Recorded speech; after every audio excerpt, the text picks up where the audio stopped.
Okay, open up to the book of Matthew. That's the first gospel. It's about 2/3 of the way through. It'll be the first book with red letters.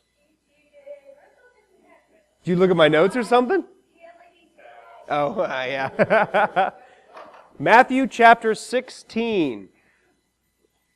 That's about 3/4 of the way through the book, or through the chapter. No, through the book. 3/4 of the way through the Bible, 3/4 of the way through that book. Matthew chapter 16. Okay. Huh? Yours doesn't have red letters? You'll have to look it up. All right, let me ask you guys a question. I want to see if any of the kids know the answer to this before I let the adults answer. In the Old Testament, what is yeast a symbol for? Yeast is a metaphor. Yes, sir. No. No, yeast is not a symbol for eggs. It's used in bread, but that's not what it's a symbol for. Does anybody know? In the Old Testament, it's a symbol for something. Sin, that's correct. In fact, in the Old Testament, there was listen up, there was a ceremony called Passover, and it was 7 days long, and we had the Passover Seder. Who was at that? Who was at the Passover Seder? Most of you? Okay. Do you guys remember in that Passover, we sent the kids out with the wooden spoon and the feather to go get the little pieces of leavened bread? They were removing leaven from the house, or yeast from the house, because that was a symbol of sin. Now, there's nothing really wrong with yeast, okay? Yeast is not sinful. It's just, during the Passover, they were supposed to use that as a symbol of sin, so they removed it from their house. And today, I want to talk to you about that and some other things. So let's look at Matthew chapter 16. I'll start in verse 1. I'll read. You guys follow along. 16. Chapter 16, Matthew chapter 16. Verse 1, the Pharisees and Sadducees came to Jesus and tested him by asking him to show them a sign from heaven. He replied, when evening comes, you say, it will be fair weather, for the sky is red, and in the morning today will be stormy, for the sky is red and overcast. You know how to interpret the appearance of the sky, but you cannot interpret the signs of the times. A wicked and adulterous generation looks for a sign, but none will be given it except the sign of Jonah. Jesus then left them and went away. Verse 5. When they went across the lake, the disciples forgot to bring some bread. Verse 6. Be careful, Jesus said to them. Be on your guard against the yeast of the Pharisees and Sadducees. They discussed this among themselves and said, it is because we didn't bring any bread.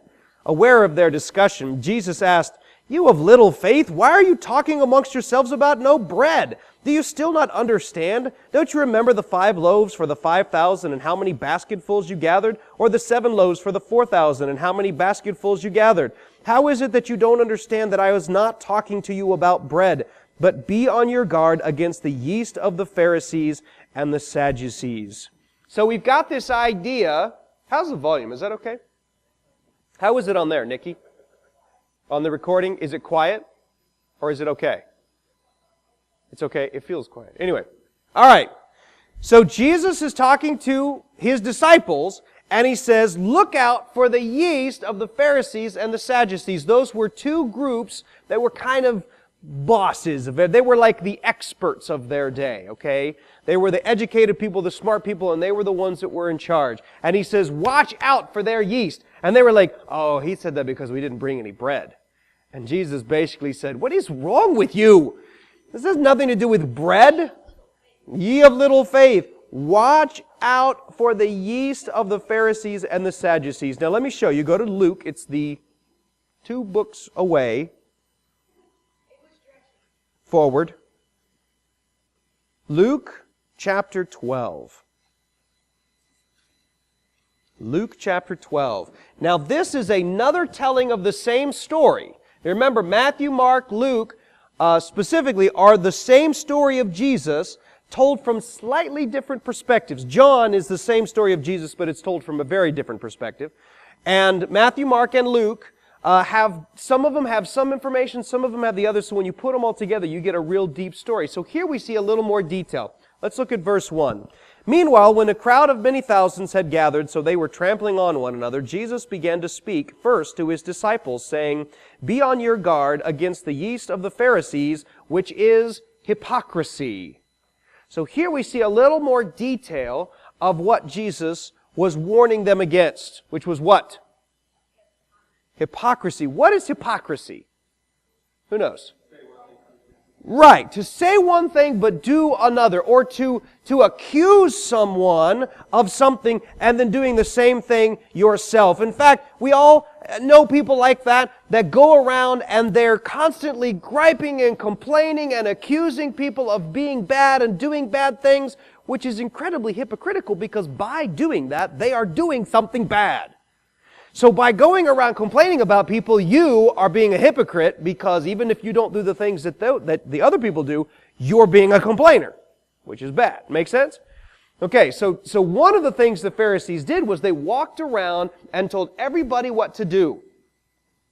And they would say, you're a bad person because you do this, and you're a bad person because you do this. And what they didn't understand was by doing that, they were condemning themselves because they were going around judging other people. Okay, that's what made them hypocrites. Now, don't turn there, but I'm going to read to you from Galatians chapter 5, verses 7 through 9. And in order to understand this, you need to understand a little background. This was a letter written to the church in Galatia. And in Galatia, Paul had come and he had set up a church and he told them about faith in Jesus Christ, and then he left. And some other people came in who were Jewish. And they said, you have to follow the law of Moses in order to be saved. In fact, you even have to be circumcised to be saved. And they believed him. And Paul's basically writing a letter to them and saying, you idiots! He calls them fools. He says, what is wrong with you? In fact, we'll see here, Galatians chapter 5, verses 7 through 9. You are running a good race. Who cut in on you to keep you from obeying the truth? That kind of persuasion does not come from the one who calls you. A little yeast works through the whole batch of dough. Now, that was a common saying. Tirzah, you've helped me make bread, right? Do you remember how much yeast it takes to make a loaf of bread? How much? It's not very much, is it? It's a couple teaspoons of yeast for the whole batch of dough. In fact, if you do it right, you can use even less. I have old yeast and I don't do it right, so I use that much yeast. It doesn't take much yeast because yeast multiplies. And so when you take a little bit of yeast and you put it in some dough, it gets the entire batch leavened, which is great when you're making bread. But here he's talking about hypocrisy. And he's talking about specifically heresy. Because he says the teachings of the Pharisees and the Sadducees is one of the problems. We'll see that here in a little bit. And so he says this leaven of the Pharisees, all you need is a little bit. And it'll ruin the whole bunch. We have a saying today, one spoiled apple ruins the bunch. Or ruins the, is it bunch? I think it's barrel, ruins the barrel. Have you heard that one before? If you take one spoiled apple and stick it in a barrel filled with good apples, it won't take long for the entire batch will go bad. And that's because of the bacteria and stuff like that. Yeast is the same way, huh? Right.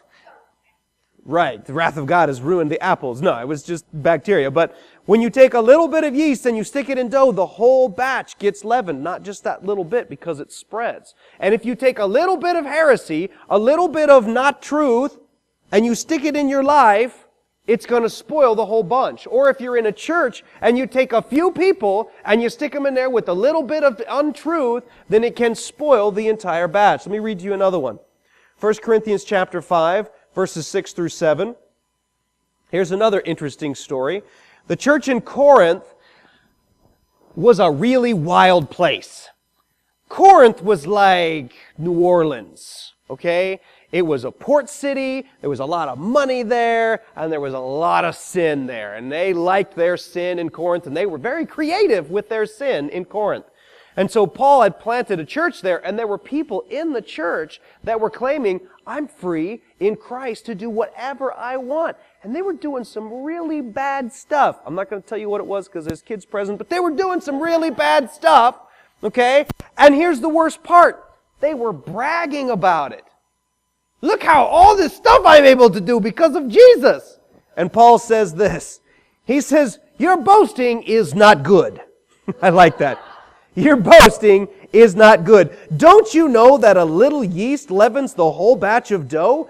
Get rid of the old yeast so that you may be a new, unleavened batch as you really are. For Christ, our Passover lamb, has been sacrificed. So Paul brings up that idea of Passover and how you're supposed to remove the leaven from your life. So that's not heresy. It's not hypocrisy. It's actually sin. So you take a little bit of sin and you put it in your life, and it can spoil the entire batch.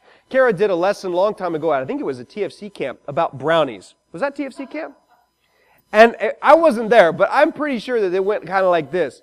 You guys know what brownie batter looks like, right? Now, if you took a little bit of poop and put it in the brownie mix and mixed it in real good, would you be able to see it? Probably not. Yes, sir. Oh, no way! Oh! Those are awesome brownies, man. And he's like, yeah, those brownies had poop in them.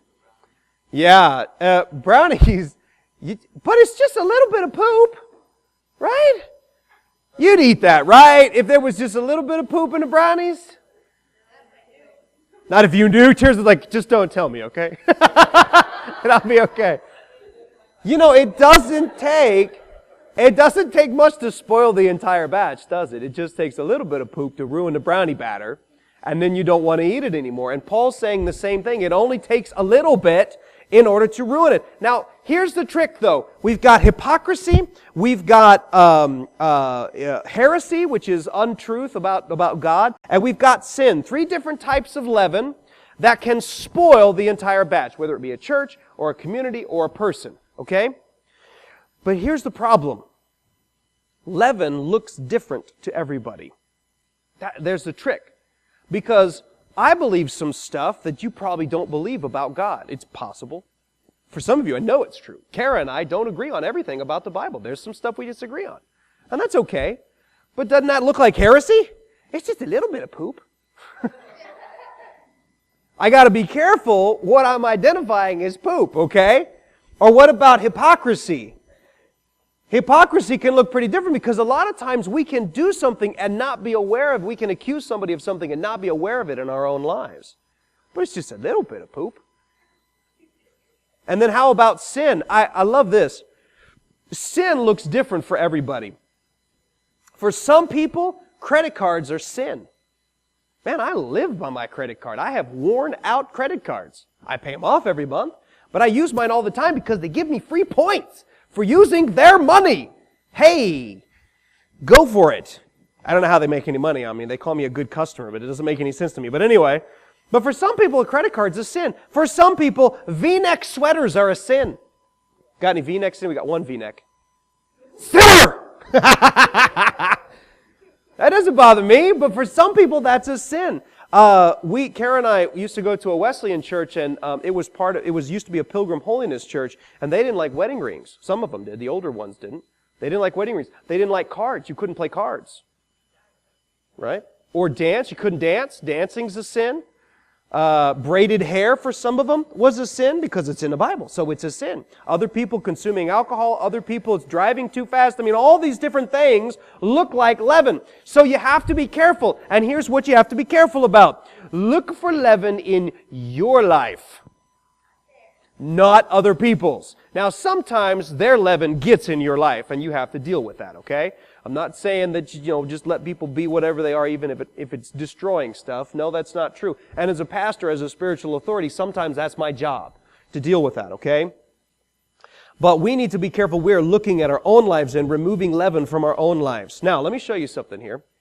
Get your Bibles. John 14, that's the last of the Gospels. It should be one book after Luke, okay? And it's a little more than halfway through the book. John chapter 14. Now, the reason I want you to look it up is because you all know it. Probably by heart, most of you. But we're going to read it and look at it anyway because I want to show you something really fascinating that God showed me the other day. John chapter 14, verse 6. Jesus answered, I am the way, the truth, and the life. No one comes to the Father except through me. Jesus is the way, the truth, and the life. Now, let me ask you a question. How much of the way is Jesus? He's all the way, right? He's the only way. How much of the truth is Jesus? All the truth rests on Jesus, right? How much of life is Jesus? He's the source of the only life out there, right?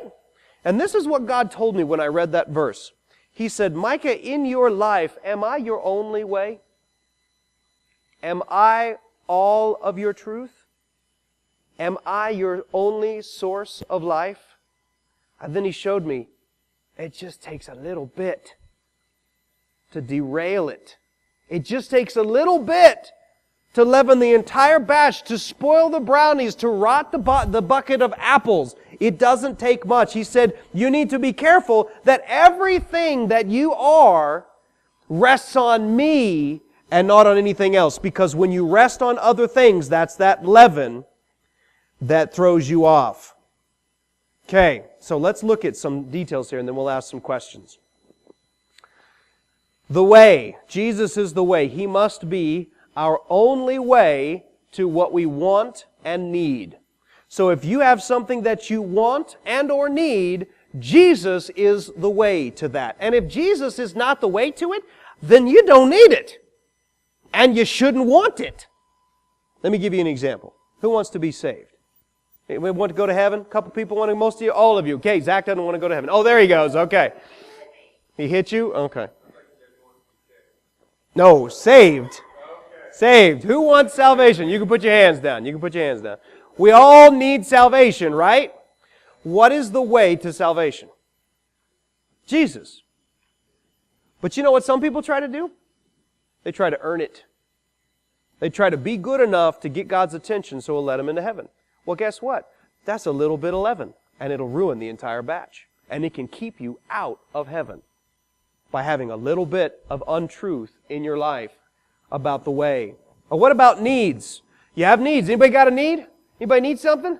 Yeah, I got a need. I got all kinds of needs. All right, you put your hands on. That's fine. I don't want to know what they are. They're like, call on me. No, I don't want to know what they are. How do you get what you need? What's the way to what you need? Jesus is. And He has to be the only way to what you need. So if you got a financial need, Jesus is the way to that. You got an emotional need, Jesus is the way to that.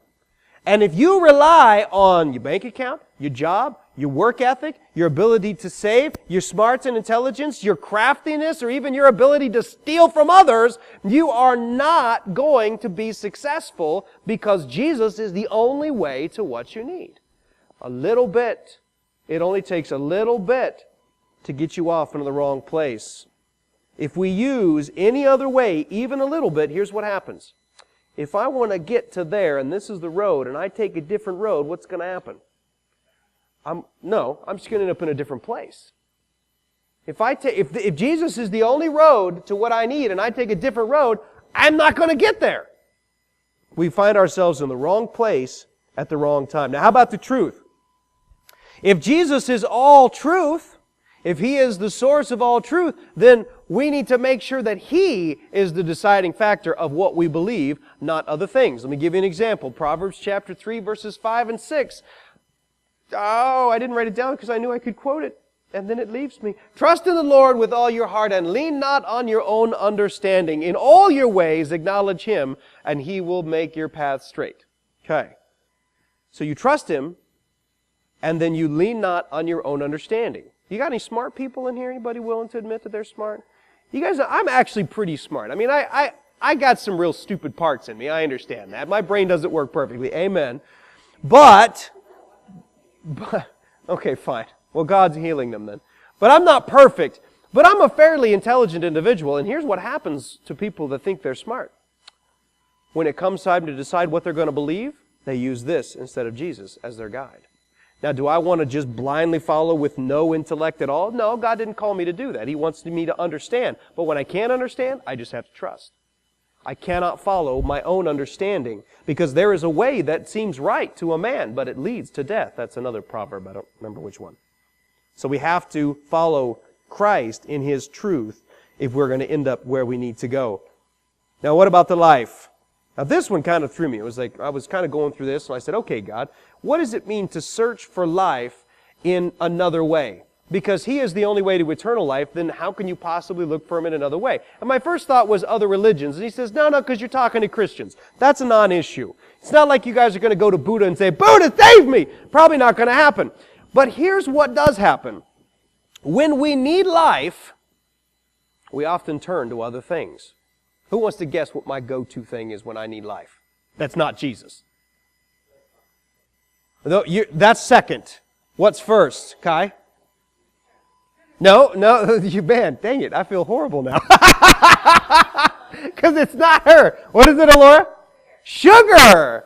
Oh, I love sugar. All the endorphins it releases in your brain. It's great stuff. I love it. It's a great drug, and it's just as bad for you as crack. But I love it, and it's delicious. And when I'm down, I will start eating sugar. Guess what happens when I eat too much sugar? I get downer. Well, and fat, yes. He's right. Both happen. And then I look at my fat self and go, oh. Oh, that was Sadie that said that? I'm sorry, Sadie. I just assumed that sort of comment would come out of your brother's mouth. Now, now let me show you. The word life there is zoe, but I'm going to use a different Greek word. It's sozo, because they are related to each other. Sozo means to be saved or delivered, okay? And Jesus wants you to have sozo. He wants you to be saved. He wants you to be delivered, right? And yet, He is the only way to achieve that. So when we try to be saved, if you will, or find life or fulfillment or anything apart from Christ, we get ourselves in trouble. For example, we all need protection in life. When we turn to somebody for protection instead of Christ, like our parents or our boss or even ourselves, what's that? The government, yeah. When we turn to other people for our protection, we are looking for sozo somewhere else. When we turn to other people for pleasure or other things for pleasure, like sugar. Now, is there anything wrong with, being protected by your parents or by your government? No, there's nothing wrong with that. But when you rely on them for your protection, that's when it becomes a problem. It's the same way with pleasure. Is there anything wrong with eating sugar? No, there's not. Leave me alone. Is there anything wrong with enjoying good food or good company or a fun game or an electronic? No, not by itself. No, but if that's what you go to for your sozo instead of Jesus Christ, yes, that's a problem. Because now you've added a little bit of leaven. And it can spoil the entire batch. I had a friend, we were talking about this in Sunday school for some reason, I'm not sure why, but I had a friend who, he's not rich by any means, but he's living his dream. And he had this job he wanted to do, and he knew he wanted to do it since I knew him. And it was a fun job, and it was in a beautiful place, and he was perfect for it. I mean, he needed to do that job. But once he got that job became his source of sozo. That was his source of enjoyment. That was his source of pleasure. That was his source of purpose, which is another one. What is my purpose? What makes me special? That job makes him special. Well, that little bit of leaven did something interesting in his life. He could care less about Jesus now. Couldn't care less. Couldn't care less about Jesus now. He couldn't care less about God. Jesus and God, they have no say in his life. They have no input in his decisions. He does whatever he wants. Because it doesn't matter, because that little bit of leaven of this job is what makes me who I am, ruined the entire batch of his life. And it has produced everything from divorce and depression and all kinds of stuff because he has looked somewhere else instead of Jesus for life.